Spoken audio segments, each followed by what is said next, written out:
Hi everyone, this lesson is going to be a quick demonstration of how we use our graphing calculators to do these sorts of problems involving normal distributions. So the first thing we need to be careful of here is we have a normal distribution, that's good, the mean is 80 and the standard deviation is 20. So let's write that down first. Mean is 80, sigma is 20. So I'll do a very rough little sketch here of a normal distribution.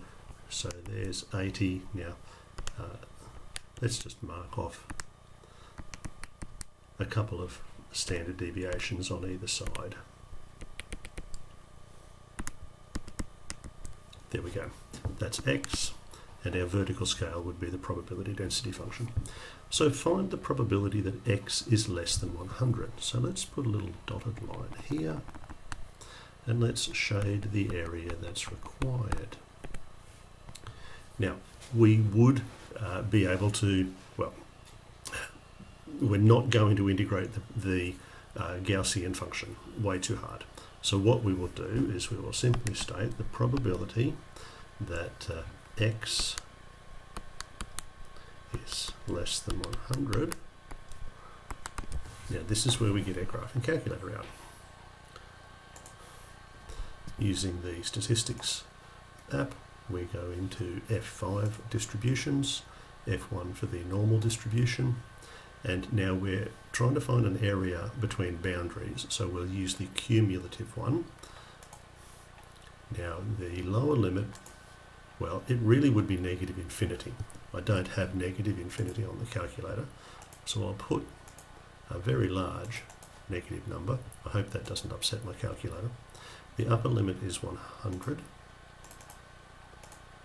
The standard deviation was 20, and the mean is 80. Now we can either calculate, there's the answer, so 0.84, or if we go back a bit, we can draw this thing, and it looks a bit like what we've drawn, and it gives us the probability here, 0.84. So that's our answer. Probability is 0.84.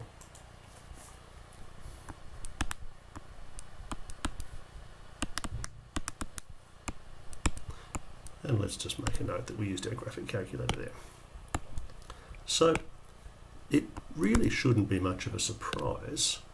Remember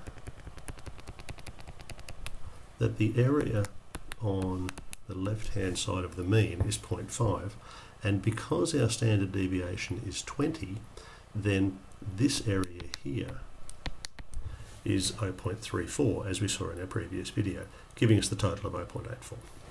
Now, what about we do the second part? That was part A. Part B, we need to go from 30 to 115. So we'll need another little sketch because our boundaries have changed. So draw yourself a rough sketch of a normal curve. Mark in 80. Now, we're going all the way down to 30, and we're going to 115. Shade the area that's necessary to indicate what's going on. Remember, we had a mean of 80 and a standard deviation of 20. We want the probability that our variable, our continuous variable, is somewhere within that interval. So let's just grab our calculator again.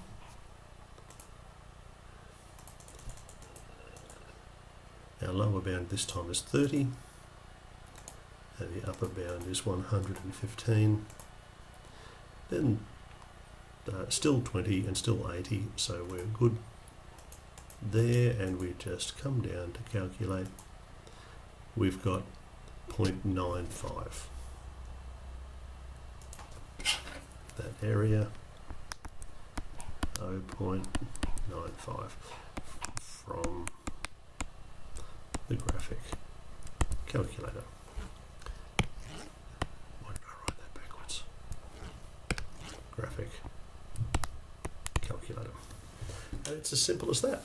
Now, in the old days, of course, we used to use printed tables full of areas under standard normal curves. But with the calculator these days, it really is as easy as plugging in the upper and the lower boundary, the standard deviation and the mean, and it does it all for you. It'll even draw the picture of it for you if you like. Okay, that's it for now.